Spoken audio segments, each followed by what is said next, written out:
Hi and welcome. Today we're working with one of the most invisible but exhausting pain-based patterns that many intelligent, sensitive people carry, and that is self-doubt and its little friend, over-analysis. This is a pattern of second-guessing yourself before and after the fact, of researching long past what's necessary, of drafting the message, editing it, re-editing it, and still feeling unsure. So if you've ever rehearsed or replayed a conversation in your head for hours, if you've ever felt paralysed by a simple decision, if you've changed your mind repeatedly because you might regret it or worried that you might make a mistake in your choice, or even just wondered, why can't I trust myself? This workshop is for you.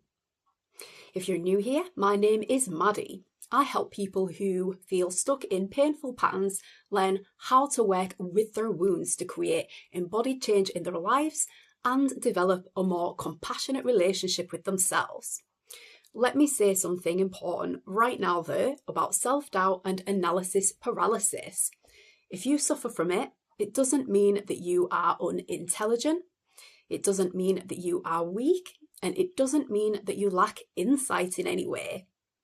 This pattern often develops in people who are deeply perceptive and emotionally attuned with themselves, but learned to doubt themselves and their own capabilities and instincts along the way. So, healing this pattern becomes about rebuilding a relationship with our own internal authority. This isn't about fixing ourselves or anything like that because we're not broken. It's about understanding the part of you that learned how to survive through caution and helping it evolve. It's about reconnecting with your true power underneath all of the wounds that you carry. So, we're going to have a little look at what this pattern is and how it forms. We'll explore the thoughts, feelings, and behaviours associated with this pattern, and we'll look at steps forward as usual. This workshop will also include little tasks and self-connection exercises to facilitate awareness and integration for you today. So all you have to do is grab a pen, a bit of paper, and find a quiet place where you won't be disturbed for around about 30 minutes. Before we get started, this is a pay what you can workshop. The link is included in the description below. You can pay whatever you want. This is my job. Please support this work. Okay, let's jump right in. Self-doubt is not occasional uncertainty. That's human. We all have some degree of doubts and choices to make. Self-doubt as a pattern is a chronic difficulty trusting our own perception, judgment, or internal signals, and it's when decision-making becomes emotionally charged, and even small choices feel amplified. What to wear, what to say, whether you misinterpreted something, whether your feelings are valid or correct, whether you're allowed to want what you want. Every decision contains imagined consequences. Every option appears to carry hidden risk. Instead of choices being neutral, they become evaluative. They feel like tests that we might fail, and tests that might reveal inadequacy. They feel like tests that might disrupt our connection to others. So overanalysis is the behavioural extension of this internal doubt, which is why I've put these things together in this workshop today. So overanalysis looks like endless mental rehearsing, replaying interactions, imagining worst case scenarios, pre-solving conversations that haven't even happened yet, researching beyond what's useful, trying to calculate the perfect choice. I could go on. We think intensely with this pattern, but we rarely feel settled or ready.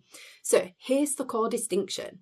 Healthy analysis moves us towards clarity and a decision, but overanalysis tries to stall by moving us towards certainty. Clarity allows for imperfection, but certainty demands elimination of any risk. Clarity says, this seems good enough, let's go. But certainty says, what if there's something I've missed? What if, what if, what if? Clarity has an endpoint, but certainty does not. So when certainty becomes our goal, we remain suspended. We prepare for life rather than participate in it. And it's the participation where the confidence is built. So I'd like you to get out your pen and paper and ask yourself this. Where in your life do you experience self-doubt the most? Is it in your relationships, family life, work or career, goals and ambitions, your appearance, or something else? Whatever comes to your mind first, go with that and just jot it down. And next, I'd like you to think of a recent moment in this area of your life where you doubted yourself. And again, just jot it down. So for instance, if relationships, was it over a message you sent or a conversation you had? If you wrote down your goals or career, was it about choosing an approach, sharing an idea, making a business decision, deciding what to wear, what to say? Again, whatever it is, just go with your first instinct and jot it down. Well done. Okay, you can pop that to one side for now. We'll be working with this again more shortly. First, let's have a look at what causes this pattern to emerge. So, self-doubt rarely develops in isolation from other people. It's often shaped early in life in relational environments where our internal signals were not consistently affirmed by our caregivers. Essentially, children develop self-trust through exploration, trial and error, emotional mirroring, and safe mistakes. But if a child expresses preference and that's dismissed, if a child makes a mistake and is shamed, if emotions are corrected rather than understood or explored by the caregiver, and if approval is conditional, then our nervous system learns that getting it wrong is not neutral and that it brings painful consequences, that getting it wrong threatens connection for us in some way, and that it causes us to be unacceptable as well. So sometimes self-doubt comes from overt criticism when our choices or expressions or actions were harshly criticised by our caregivers. Sometimes it comes from unpredictability, where the reactions of our caregivers were inconsistent. So one day, a behaviour or choice or something we said might be regarded as acceptable, and then on another occasion, not the opposite. Sometimes self-doubt develops from subtle emotional neglect, where our internal experiences were not reflected back to us by our caregivers clearly enough for us to learn to trust these experiences. And if as a child our internal states aren't mirrored by our caregivers, then we begin outsourcing our authority to them and to others. We begin to look outward to calibrate our reality, and we look outside of ourselves for direction and answers.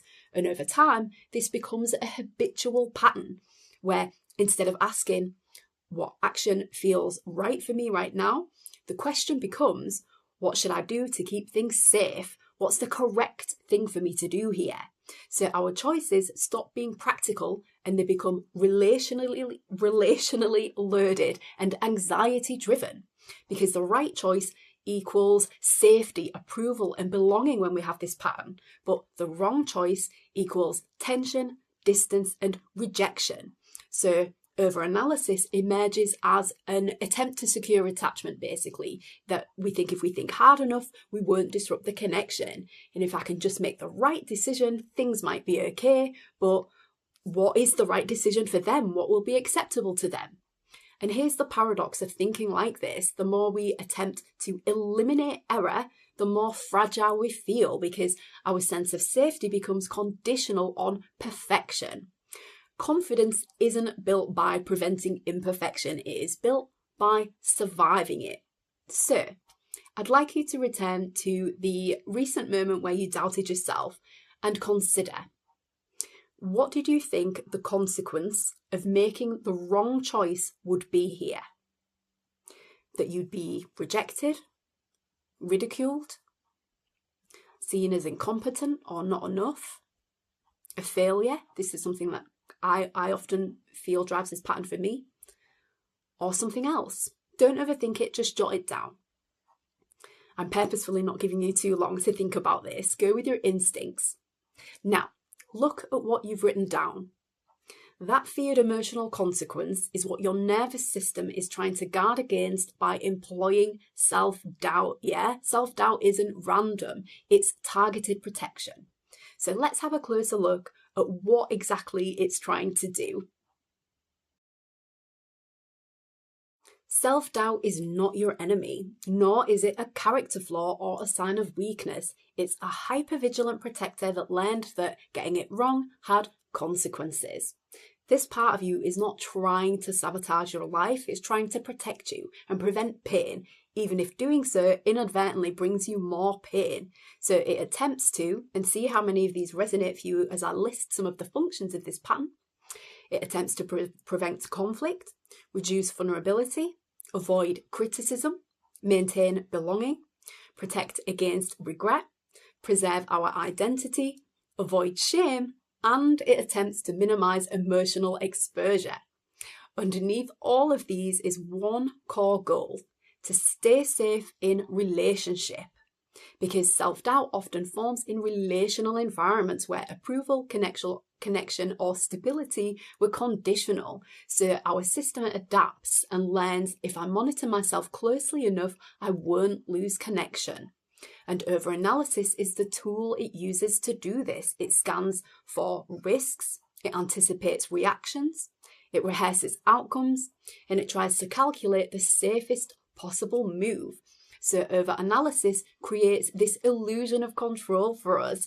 If we anticipate every variable, we won't be blindsided. We think that if we think through every angle, we can prevent regret. And if we get things exactly right, we won't be criticised. We might finally be acceptable. So thinking feels productive, it feels responsible, but often it's just avoidance in disguise, because action creates exposure, and exposure creates evaluation, which can risk shame. So our mind delays action because the delaying part feels safer for us than being evaluated or of being exposed to the consequences of a wrong choice. And as long as the decision remains open and unmade, we've not yet risked being wrong. But here's the trap with this pattern. Thinking multiplies our uncertainty, and each new angle reveals another possible outcome. So every imagined scenario introduces new variables, and every what if generates like 10 more. So instead of moving toward resolution, we move towards this looping expansion. Our mental field just continues to widen, and the risk map grows. So eventually decision making becomes exhausting and unending. And it's not actually because we lack any ability or because we're incapable in any way. It's because our nervous system learns that safety comes from correctness, from not stepping a foot wrong. But this is unattainable. We're human, and no human can guarantee perfect foresight, perfect execution, and not making any mistakes. So if our safety depends on us always getting everything right and not making a mistake, we're not going to feel safe enough to make a move, which is why the goal here isn't to eliminate doubt, but to learn how to tolerate uncertainty and grow trust in our own instincts and decisions. So next, I'd like to invite you to close your eyes and take a deep breath in and out. Again, a deep breath in and out. And I'd like you to imagine your self-doubt sitting on a chair opposite you. And just take a moment to notice how old this part of you is and what it looks like. Is it scared, angry, frustrated, worried? And then trusting the answers that arise, I'd like you to ask this part of yourself, what do you want me to know about how you feel? What do you want me to know about how you feel? And next, again, trusting the answers that arise for you, I'd like you to ask the part, what are you trying to protect me from?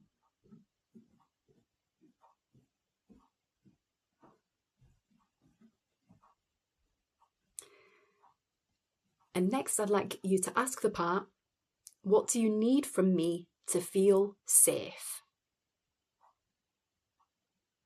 And again, don't overthink it, just trust whatever arises for you.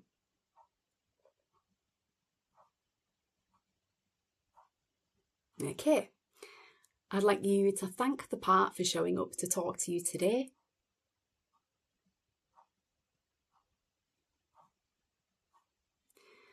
And take a nice deep breath in, focusing your attention on your heart space. And as you exhale, stretch your neck, wiggle your fingers and toes. Well done. Take a moment to jot down what came up for you. Self-doubt is rarely dramatic. It's subtle and repetitive and reasonable sounding, so it often masquerades as responsibility because it sounds cautious and measured and intelligent. But beneath its language is fear. So you might hear yourself thinking, and again, just notice how many of these sound familiar to you. What if I choose wrong? Maybe I should think about this again. I don't trust myself. What if they judge me? I need more information. I'll regret this. I should double check this. I should run this by someone. What if I misunderstood? What if I missed something important? Notice something crucial about all of these things. This voice is future-oriented and threat-focused, so it scans forward for negative evaluation, and it rarely ever says, it's okay for me not to know, I'm going to act anyway. Most decisions are adjustable. It doesn't matter if I make a mistake, I can handle repair. I trust my judgment. I'm allowed to be imperfect. It doesn't say any of those things at all. Instead, it reopens decisions that have already been made. It replays conversations that are finished and long over. It revisits emails and messages already sent. It reinterprets tone after the fact, and it rewrites internal history. So this might sound like, maybe that came across wrong. Maybe they meant something else. Maybe I should clarify. So the mind becomes a maze with no clear exit point, because the exit requires us to make a choice. And that means tolerance of ambiguity as well. So instead, the brain proposes one more review, one more angle, one more check. The promise of this behaviour is relief, but the result is continuation of risk analysis. So we're effectively in a freeze state when we behave in this way. So I'd like you to look at the recent instance of self-doubt that you wrote down earlier on. What is one self-doubting thought that you associate with this event, or that comes to mind now when you think about it? And just jot that down. And then look at this sentence that you've written. Can you rewrite it into something more supportive that would allow you to move forward again if you encountered this scenario again? Don't overthink it, just take a few seconds. Okay, well done. Next, let's look at how self-doubt feels in the body. Self-doubt is embodied before it's articulated. When you doubt yourself or hesitate, your body shifts into subtle threat activation, not physical danger, but social danger. And the system interprets decisions as exposure. So we might notice tightness across the forehead, pressure behind the eyes, fluttering in the chest, shallow or held breath, or a hollow or sinking sensation in the stomach, tension in our hands or in our jaw, a subtle restlessness, and a difficulty settling. It feels like being internally poised for movement, but restrained at the same time, mobilized but paused. So the nervous system activates go energy, but our mind effectively stops it. So this creates internal friction. The body learns that choice equals visibility, that visibility equals possible judgment, and that judgment equals possible disconnection. So even neutral decisions trigger that bodily contraction. And importantly, this happens automatically. The body doesn't wait for rational evaluation. It pre-activates based on past learning and experiences, which means that we might experience the anxiety before we consciously know why. And over time, the body associates decision-making itself with tension. So we begin to avoid decisions, not because they are objectively risky, but because they feel physiologically uncomfortable in the body. And humans naturally avoid what creates discomfort. So what we're going to do now is just a really simple self-connection exercise. I'd like you to close your eyes and take a deep breath in and release. And again, a nice deep breath in and release. Now, I'd like you to just bring to mind the area of your life where you feel a lot of doubt. And as you think about this area of your life, just notice where you feel it in your body. This might be obvious or subtle, just trust it. Now, drop your attention into this part of your body and just notice any sensations going on there right now. If it helps, you can name them as you notice them. So this might be tingling fingers, heart racing, tightness, sinking chest. Just stay with the sensations and breathe and allow yourself to feel them.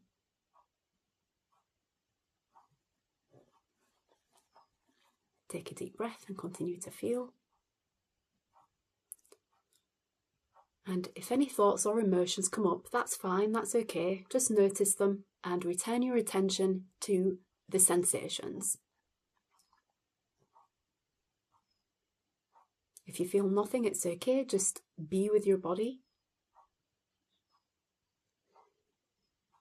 And take a deep breath in, gently bringing your attention to your heart space.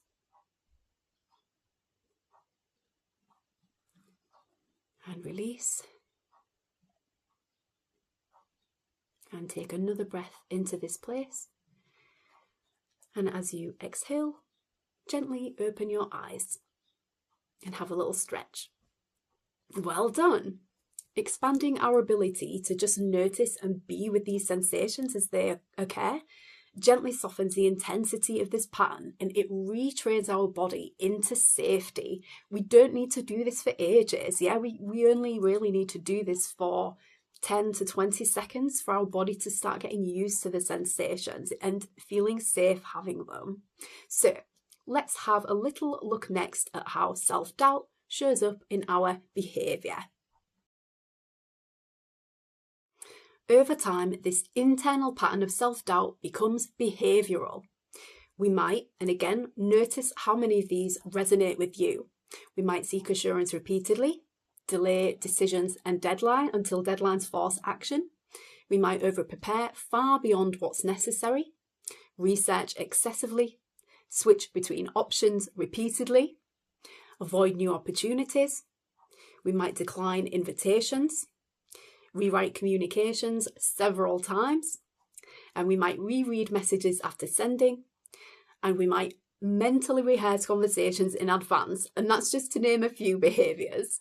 So if you have any more, you can make a note of those as well.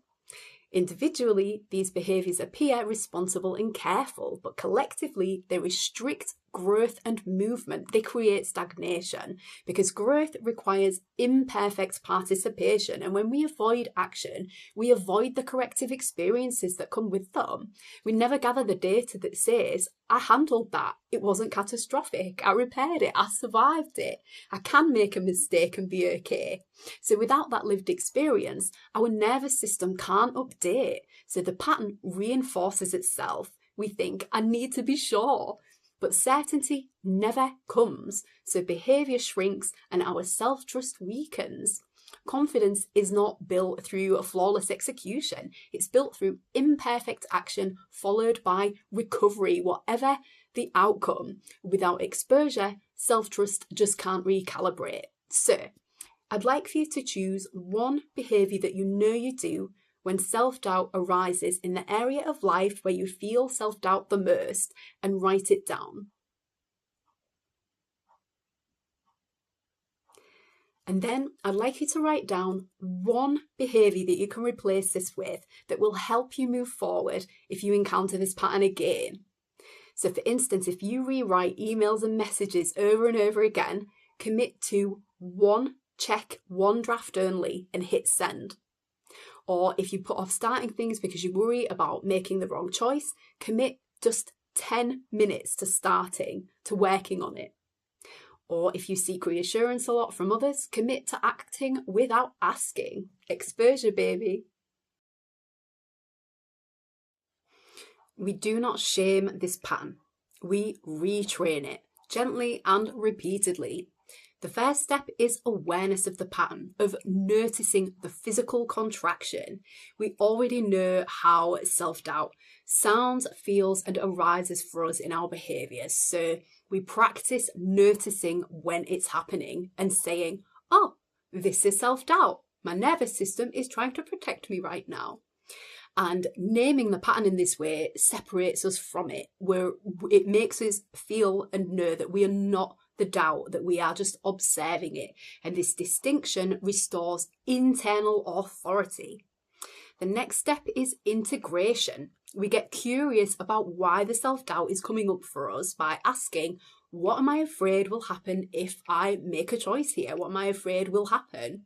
We get specific about the fear driving the pattern, and often it's not about the decision itself. It's about being seen as incompetent, being rejected, being misunderstood, feeling shame. And when fear remains vague, it expands. But when it's named, it becomes workable. So we might realise, oh, I'm afraid of disappointing them. So now we're actually working with something real rather than an infinite, endless spiral. And next, we transmute the pattern. We feel into the sensations that are arising for us when self-doubt appears, and we simply experience them for a few seconds. This is so powerful. We choose a decision, commit, and then we allow the discomfort to arise in our body, and we just be with it. We notice the sensations. We don't soothe the feeling by rechecking or revisiting or researching. We soothe the feeling by teaching our body that it's safe to feel it. This is exposure therapy for self-trust, because we're teaching our nervous system that we can act, tolerate uncertainty, survive imperfection, and that discomfort that follows isn't danger, it's a recalibration, which means we can stay with it. And each time we do this, the activation reduces slightly. And finally, embodiment. We train the body to focus on the forward motion. So after choosing, we pause, place a hand on the chest, and acknowledge that we acted. I chose. That required courage. I'm allowed to move without certainty. So we celebrate the behaviour of choosing rather than the outcome, because outcomes are variable, but self-honouring action is a stable act. When we reinforce and celebrate the act of choosing, we're building an internal alliance. So the larger reframe here is that self-doubt seeks certainty. Self-trust builds resilience. Certainty asks, can I guarantee this will work out? But resilience asks, if it doesn't, can I handle it? Certainty is external and future-oriented. Resilience is internal, now, and capacity-based. So we don't need to always get everything right. We need to be adaptable. So for the next 2 weeks, I challenge you to make one small decision each day without revisiting it. Limit it, research intentionally, send a message or an email without over editing or rereading. Do one thing imperfectly on purpose and notice the bodily contraction, notice the sensations and stay. Track what actually happens, not what you imagine will happen, because you're gathering evidence that most outcomes are survivable, repairable, and most decisions are adjustable. You're not building perfection, you're building capacity. Self-doubt isn't proof of incapability. It's proof that being wrong once felt very unsafe, but you're no longer in that environment and you are allowed to choose, adjust, learn, repair, and continue. Self-trust is not a mindset, it is a relational skill, building a relationship with the self. And we build that through repeated acts of internal loyalty. Every time we choose and we do not reopen our decision, we strengthen that self-bond. When we act, even with doubt present, we strengthen that self-bond. We don't need certainty to live fully, we just need to be willing. And willingness begins with one imperfect choice, made, honoured, and left standing. And if everything falls apart, we know that we can deal with it. We know that we are resilient. And we're done. If you enjoyed this workshop and you found it useful, please hit the link below and pay what you can. There's also a short course available on this pattern if you want to go deeper. It comes with a great little workbook and some expanded healing practices. I'll pop the link for that below too. Finally, I'd love to know who is watching. We're at the beginning of building a beautiful healing community here, so please introduce yourself in the comments below. Tell me where you're from and which area of your life you worked with today. We're all in this together, and our healing deepens in connection with others, so say hello. Until next time, take care. Thanks for watching.